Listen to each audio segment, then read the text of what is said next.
Bueno, pena ez, beti ezin da etxan irabazi, ohituta gaude irabaztera, eta gaur aurkari gogorra izan dugu, saiatu gara, ez daukat ezer txarrik esateko taldearen jarrera, saiatu gara, azkenengo minutura arte, baina ezin izan dugu, eurak ondo defenditu dute, eta gola ailegatu da, baina, ez da azkenean markagailura igo, eta, puntu bat gehiago ez.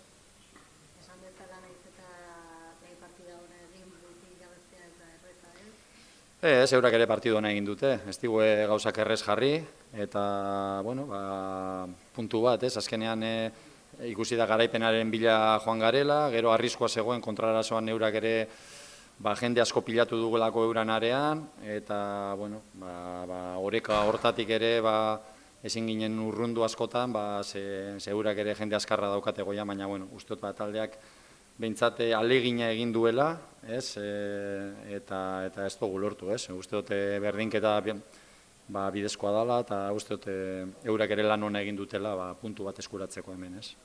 Urrengo zazpigunetan bi partida etxetik kanpo, puntu horiek etxetik kanpo eskuratzeko aukera, ez da? Oin etxetik kanpo, bi partidu eta bi partidu zailak be bai.